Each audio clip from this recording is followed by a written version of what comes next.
Ultima giornata qui al Salone del Libro nello spazio della Regione Friuli Venezia Giulia e apriamo con un libro, con un magnifico libro e un magnifico appuntamento, in particolare per gli appassionati di jazz. Il libro si chiama Sassofoni e pistole ed è una storia del rapporto tra gli scrittori e il jazz, cioè tutti da Chandler a Camilleri, c'è pure Camilleri, i romanzi in cui il jazz è diventato sottofondo, è diventato leitmotiv, è diventato protagonista.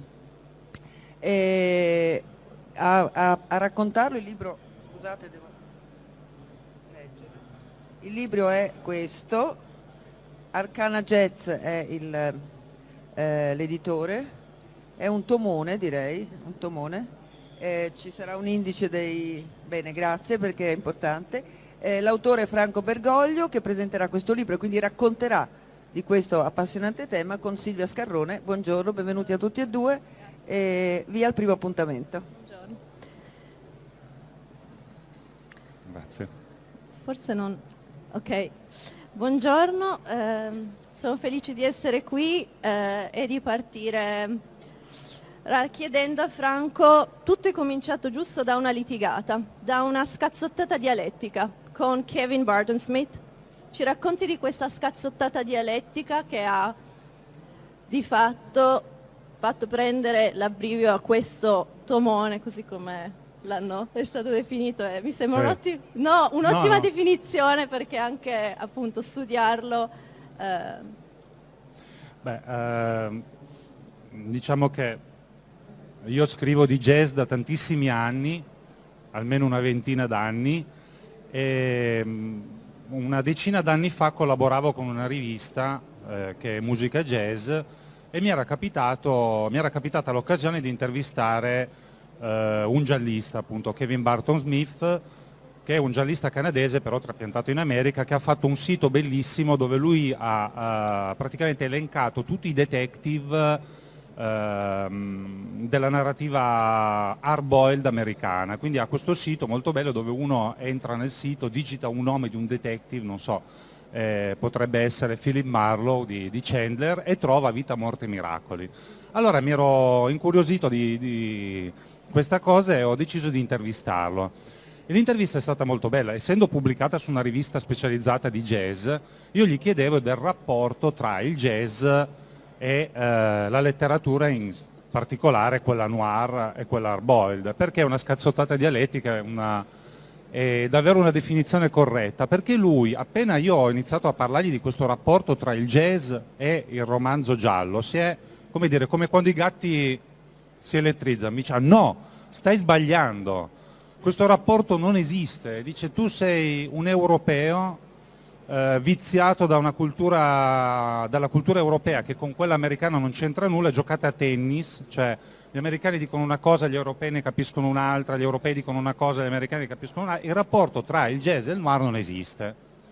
Questa intervista ovviamente era condotta via email, non era condotta dal vivo, stando lui nel deserto, credo californiano, io a Torino, io gli ribattevo, mi mandavo un'altra email e dicevo sì, però allora come mi spieghi James Ellroy, come mi spieghi Michael Connelly, cioè come spieghi questi grandi autori della narrativa noir americana, del thriller contemporaneo che citano il jazz? Lui mi dice sì, ma quelli sono dei casi sporadici, sono soltanto alcuni casi sporadici che vendono milioni di copie, tengo a precisare.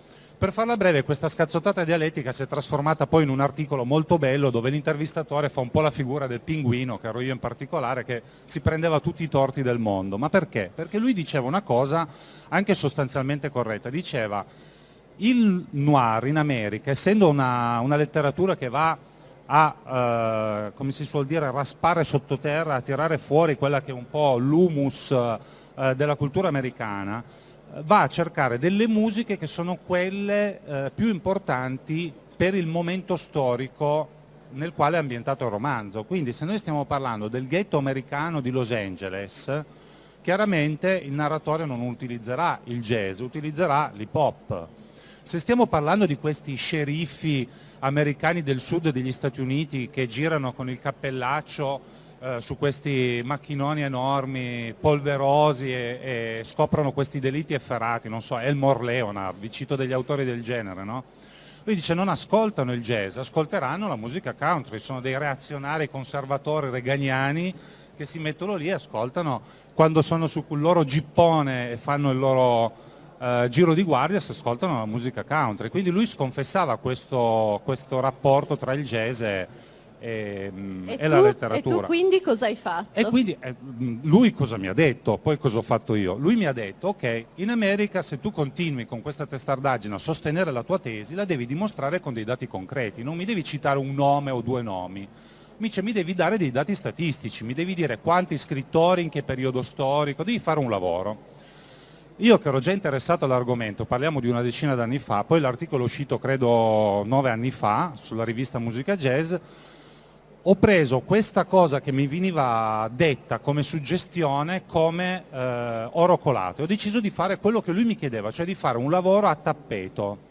E da lì è nato il libro. E il libro è proprio una ricerca nei territori sconfinati del giallo a 360 gradi senza porsi più alcun limite. Poi lì il libro è cresciuto con me, il libro si è scritto da solo, io non ho fatto nulla, io sono andato in giro come un detective a cercare libri, io lo dico nel libro perché poi è un po' metaletteraria questa cosa, quindi a un certo punto mi sono reso conto di essere davvero un detective e quindi l'ho anche scritto. E quindi ho fatto 8 anni di ricerche, ho accumulato circa 350 autori, ho letto una marea di libri, molti, poi la domanda mi chiedono, ma li hai letti tutti? No, molti avevo acquisito il fiuto del detective e quindi molti li ho solo sfogliati e cercavo la bionda, cercavo il locale notturno. A proposito di bionde, dunque parliamo di queste bionde languide, svestite fino al limite del consentito, parole tue, Sì. che si affacciano nei romanzi hard-boiled, entrando chiaramente a ritmo di jazz. Chassaline o Betty Fraley, la pianista di William Golden, che darà filo da torcere al detective Archer. Dici un po' di queste donne. Beh, allora, come vi dicevo il libro si è scritto da solo, quindi leggendo questi gialli mi sono accorto che i cliché del giallo erano veramente tanti. Il cliché è il detective, quello con l'impermeabile o il borsalino, no?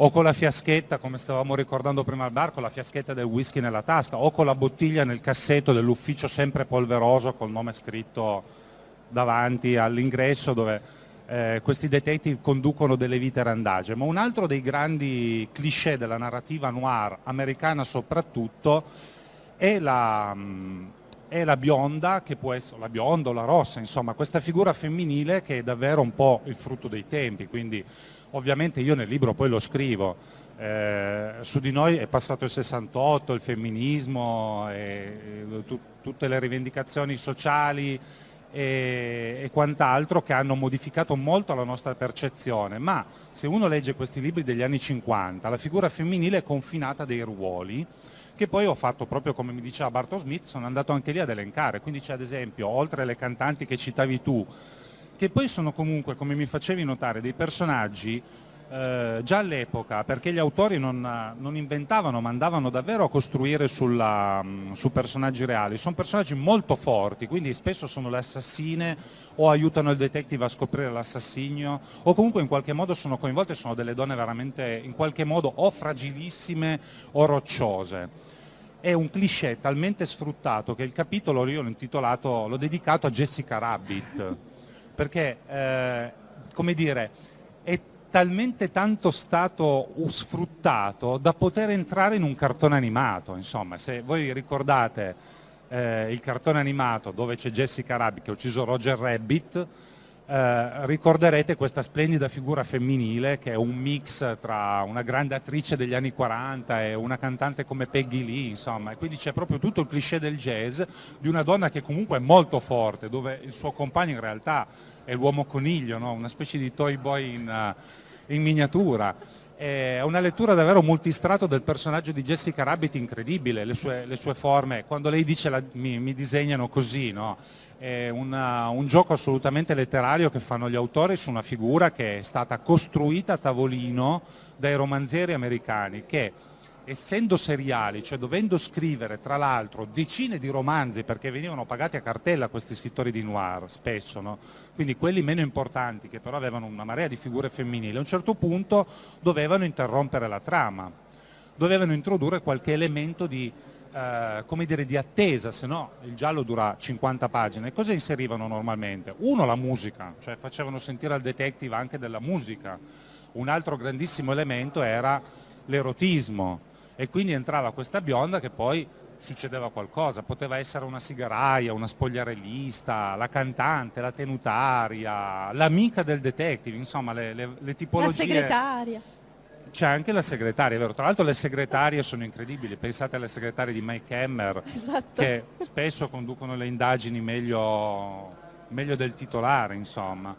Questo però in una narrativa, quella degli anni 50, che in realtà, e qua dobbiamo dirlo in maniera molto chiara, confinava la donna in un ruolo veramente Angusto. angusto, sì.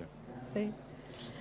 E invece parliamo del corpo dell'America, visto che di corpi si parlava, del corpo di Jessica Rabbit, del corpo degli Stati Uniti, tracciamo questo disegno come se fosse una jazzgrafia, perdonami il neologismo.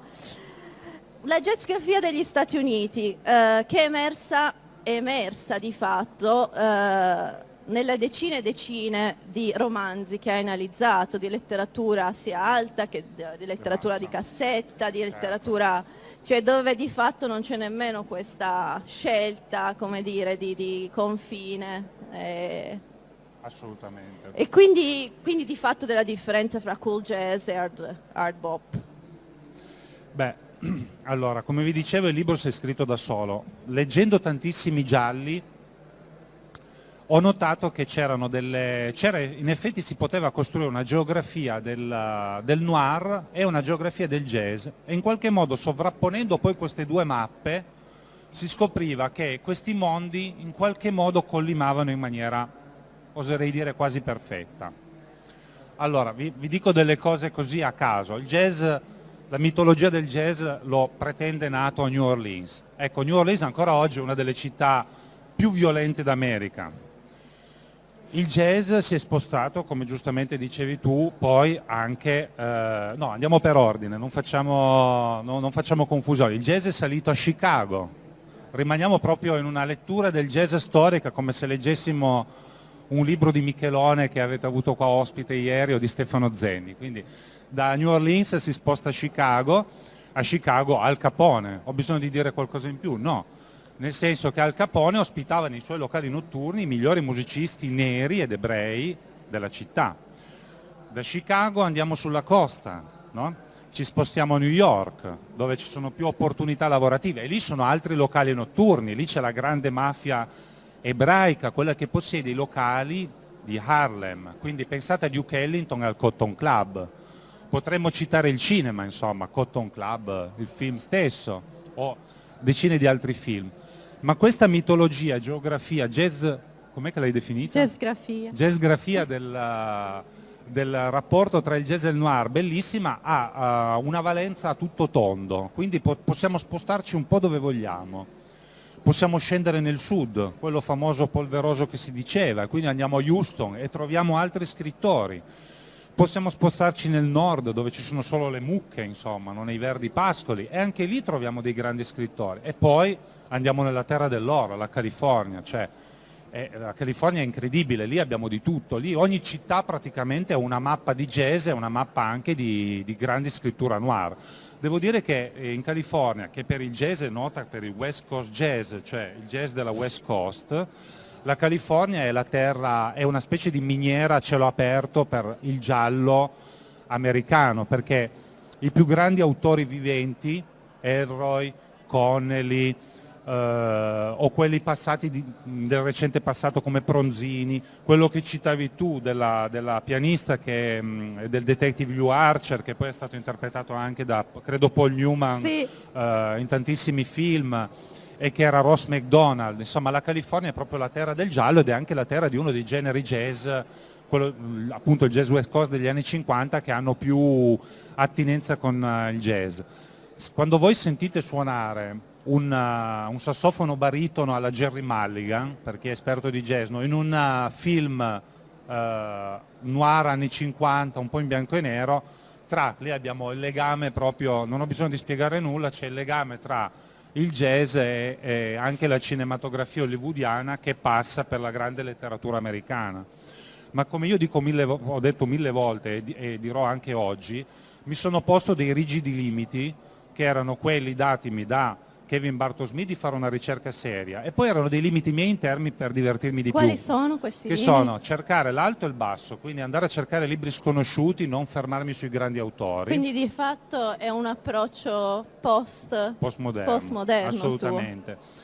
E poi comunque andare proprio alla ricerca di qualunque tipo di fonte potesse essermi utile, senza però sconfinare in campi che non erano quelli previsti dalla mia indagine, quindi non troverete quasi nulla di cinema. Neanche Fitzgerald.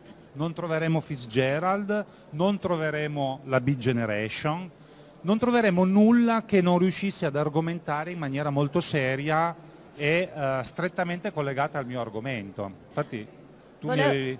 Sì, no, mi viene in mente a questo proposito che non troveremo una cosa che io pensavo invece di trovare, il rapporto fra ritmo jazz e scrittura noir. Cioè Infatti. che di fatto tu in esergo citi Harold Bloom che dice appunto che mette insieme Whitman, il jazz, Louis Armstrong, e di fatto penso che si riferisse anche all'andamento miletico, al ritmo, e non c'è. Perché Giusto. non c'è? Non c'è. Allora, intanto Silvia Scarrone è una grandissima esperta No. di letteratura anglo-americana, ma è anche una scrittrice, quindi giustamente lei mette in rilievo uno dei punti che potrebbero essere punti deboli. In realtà io l'ho scritto nel libro Il motivo, per cui non lo analizzo questo tema, è perché essendo un saggio che vuole essere all'americana, questo argomento che dice Silvia è che persone come Silvia sono in grado di sviluppare e di condurre in maniera molto interessante, cioè davvero di farti entrare nel ritmo della scrittura e di scovare il jazz. Per il tipo di lavoro che volevo fare io mi era un po' proibito, nel senso che io volevo cercare delle cose che fossero toccabili con mano, cioè quando io vi dico che quello scrittore lì ha parlato di jazz, davvero ha parlato di jazz. Questo discorso del ritmo del jazz è un discorso assolutamente sensato per la letteratura americana, ma è stato condotto da grandissimi critici come quello che citavi tu, cioè da Bloom. Per me è un'assurdità andare ad analizzare quel tipo di aspetto perché non è così strettamente collegato al genere narrativo. Ovviamente la narrativa Arboil migliore, tipo un Elroy, ha una narrativa jazz stupefacente, ma io non volevo dire quello, volevo fare un'analisi che ti dicesse dove Elroy parla di jazz, non dove Elroy utilizza il ritmo, perché se no me la sarei cavata, invece di metterci 8 anni, ci avrei messo 2 anni a scrivere il libro, però sarei incorso in una cosa che un grande critico letterario che si chiama Guido Vitiello ha scritto, credo, su Internazionale. Guido Vitiello ha detto: se quando leggete una recensione di un libro noir, il recensore vi scrive questo ritmo si legge, è un romanzo noir che si legge con il grande ritmo del jazz, dice Vitiello, mettete al muro e fucilate sia quello che ha fatto la recensione che lo scrittore, perché 90 su 100 è una porcheria. Questo non per andare a detrimento dell'argomentazione di Silvia, ma per nobilitarla, cioè questo argomento, questo andamento è così bello nella scrittura americana che per la scrittura noir si potrebbe trovare in pochi casi davvero utilizzato in questo modo. Quindi mentre gli scrittori o i poeti della Beat Generation sono grandi autori e ormai sono consacrati al mondo della letteratura, io, come vi dicevo, sono andato a rabastare nel letame della letteratura, anche proprio nei bassi fondi della letteratura, e quindi spesso non c'è opera letteraria, ma c'è il jazz, c'è il noir, c'è l'assassino uccide con una tromba, quello per me era il legame tra il jazz. L'assassino spesso è un musicista, spesso il direttore d'orchestra, non ho capito perché, si vede che i direttori godono di cattiva fama. Questo è il tipo di rapporto, non potevo permettermelo, ecco. Per esempio come fa Elroy, che di fatto, e lo cito, una bottiglia di bourbon, un bicchiere, prendo una sedia, guardo, ascolto, un assolo di sax, gemiti, ansiti, impennate sonore, mi inverso un bicchierino giù, è caldo, intendi questo? Sì, Elroy stesso, se avete letto, è uscito di recente il suo... Perfidia è uscito, che già dal titolo è a tutto jazz, ma recentemente è uscito anche un suo libro, una raccolta di interviste, Elroy Confidential, Sì. dove lui racconta un po' se stesso e lui dice che per White Jazz, che è la citazione da te fatta di questo ritmo molto secco, molto serrato, lui si era davvero un po' avvicinato a questa scrittura automatica da beat, con questo ritmo jazz fortissimo dentro. Ma Elroy è uno scrittore incredibile, a tutto tondo, e io penso, visto che ci sei tu qua e parliamo anche di grande letteratura, come dice Bloom e come dicono tanti altri, no? Una delle ossessioni degli scrittori americani è quello di scrivere il grande romanzo, il grande romanzo americano. Sì, l'epica americana. L'epica americana, da Hemingway in avanti, no?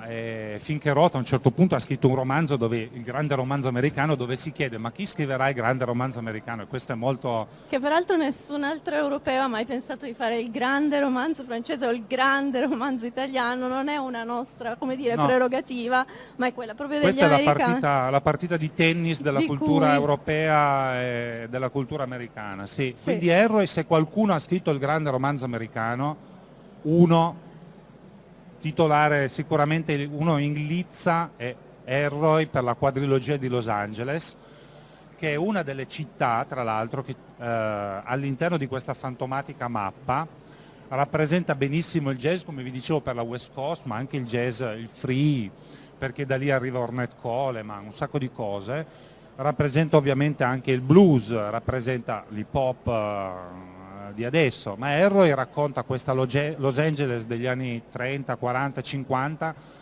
nella prima quadrilogia di Los Angeles, tra cui White Jazz, e adesso sta scrivendo la seconda quadrilogia, quella che incomincia con Perfidia, e questo è un uomo geniale e pazzo allo stesso tempo. Lui vive di improvvisazione costante nella sua scrittura.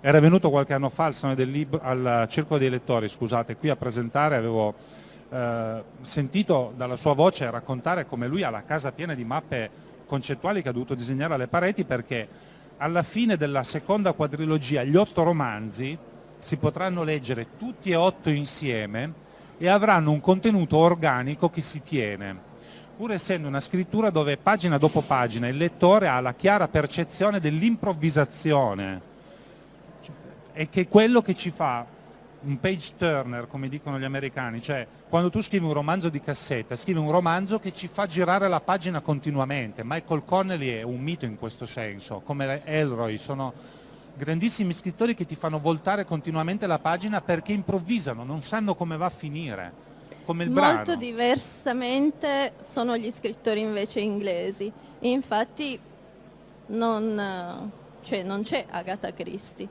non è annoverata. Chiaramente le detective stories britanniche hanno tutto un altro impianto, anche narrativo, anche in qualche modo filosofico, se mi permetti. Certo. Mi è costato un annetto perché volevo cercare il rapporto tra la narrativa gialla inglese, cioè il classico giallo all'inglese, voi ce l'avete in mente qual è?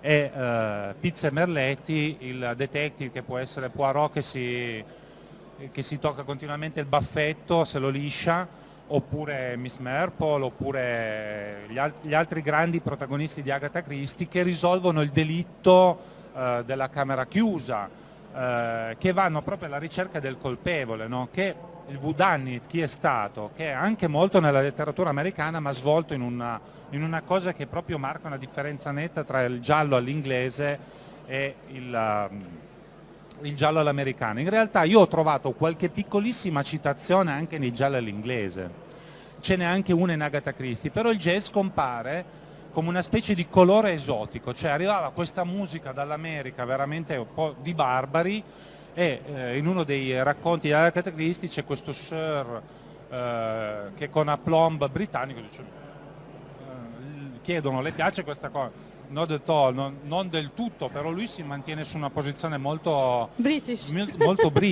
quindi sono veramente citazioni infinitesimali. Se mi permettete un volo proprio pindarico, che non mi sono quasi mai concesso nel libro, L'Hard-Boiled all'americana è il frutto della tradizione romantica della letteratura, cioè dell'eroe che da solo sconfigge, valica le montagne, no? Da Lord Byron, per citare sempre grande letteratura in avanti.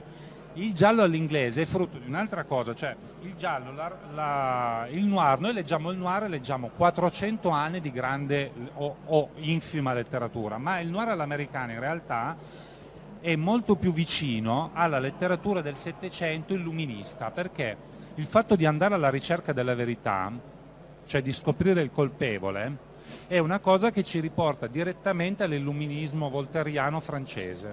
Chiaramente siamo andati avanti di 400 anni e l'interesse della maggior parte di questi scrittori era di vendere libri, possibilmente di venderne a milioni, quindi questa cosa che vi sto dicendo è veramente, dovete leggerla in filigrana. Ma assolutamente il giallo all'americana è erede di questa tradizione che diventa insieme, prende l'illuminismo che gli arriva dal giallo all'inglese, cioè questa flebile traccia di illuminismo, il romanticismo che gli arriva dalla tradizione romantica inglese ed europea, che poi diventa il cowboy, Buffalo Bill, il mito dell'Ovest, li portano il mito dell'Ovest in città, e in città avete il detective, che è il cowboy senza il distintivo, ma con la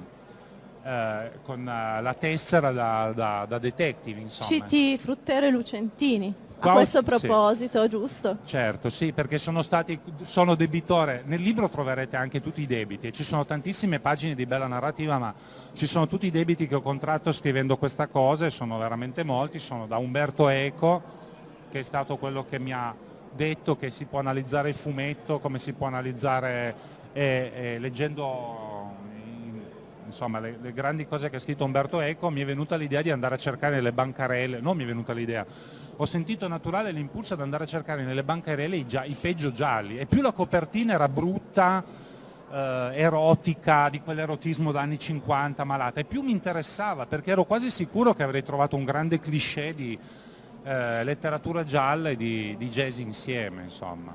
Sì. E poi Fruttero e Lucentini, grandissimi.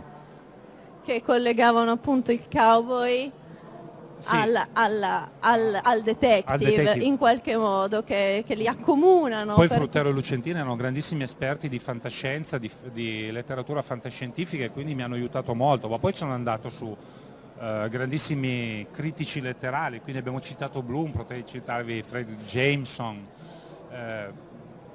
Veramente il libro è proprio un po' il frutto, contro la mia volontà è una cosa un po' pincioniana, mette insieme tante cose che tornano e non tornano, oppure tornano solo al fondo, quando poi il detective prende la parola in prima persona e spiega il lavoro che ha fatto. Quindi insomma. il detective da saggista diventa narratore, giusto? Il detective Bergoglio, intendo. Sì, sotto false, che non è mai nominato. Non è mai ecco. È un nominato detective con senza nome e sì. cognome, però vogliamo sapere qualcosa di più di questo narratore Sì. che si è fatto... L'idea del detective senza nome in realtà mi arriva da Bill Pronzini, che è questo scrittore italo-americano, californiano, e mi ha dato l'idea appunto che il personaggio doveva essere semplicemente il detective, perché doveva rappresentare tutto l'insieme dei detective. A un certo punto il detective entra nella storia, entra come protagonista di un racconto.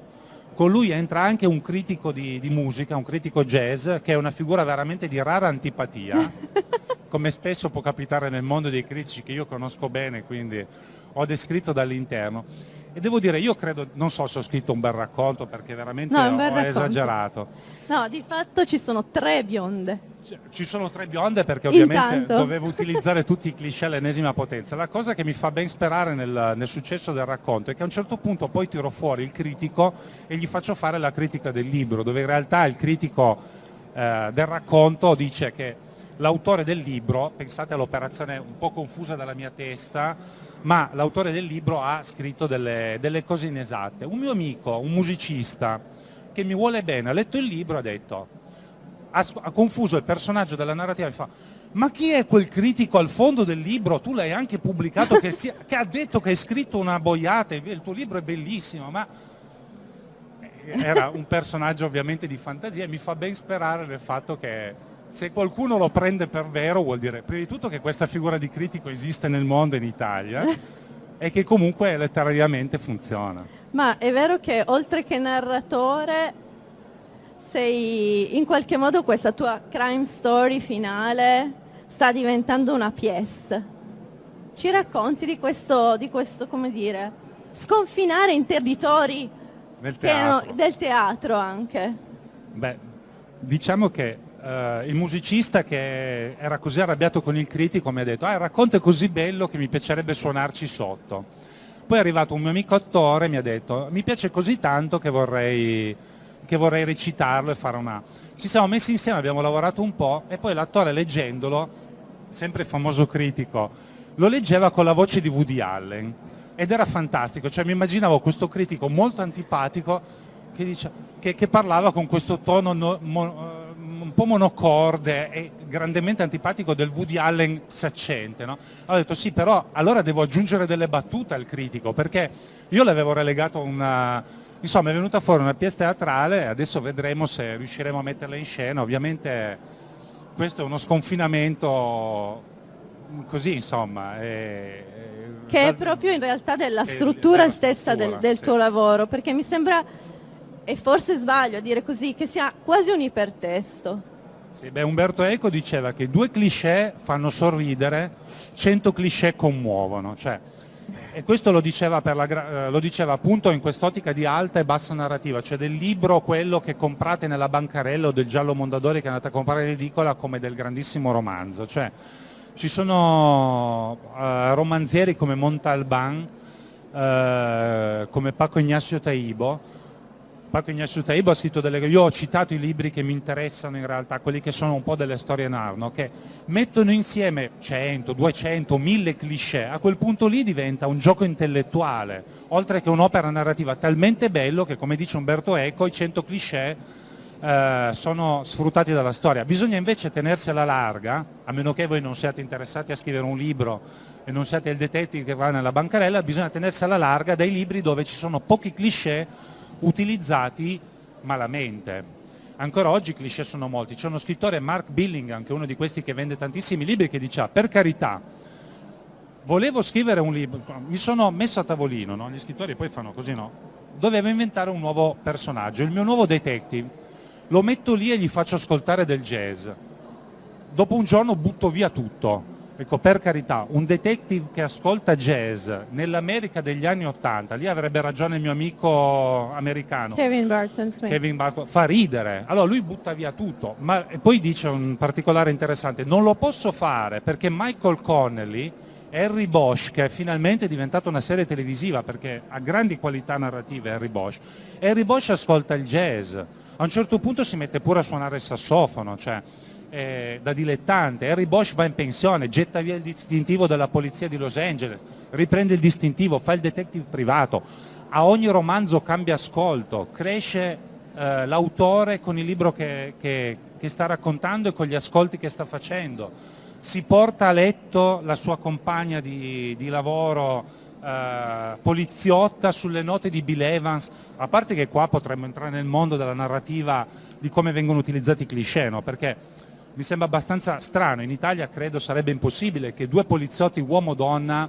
sono appassionati di jazz, non me ne immagino i poliziotti italiani appassionati di jazz, si ritrovano sulle soglie del letto, stanno per andare a letto insieme, lei dice come bravo, questo è un disco bellissimo di Bill Evans registrato a Tokyo perché i giapponesi sì che hanno capito Bill Evans.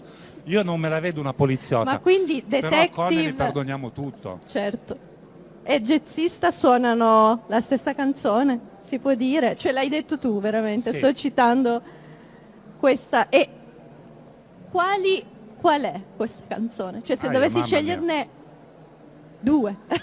Canzoni? Mamma mia, allora scegliamo due autori. 2 autori, è più ok. facile. Billie Holiday perché viene citata.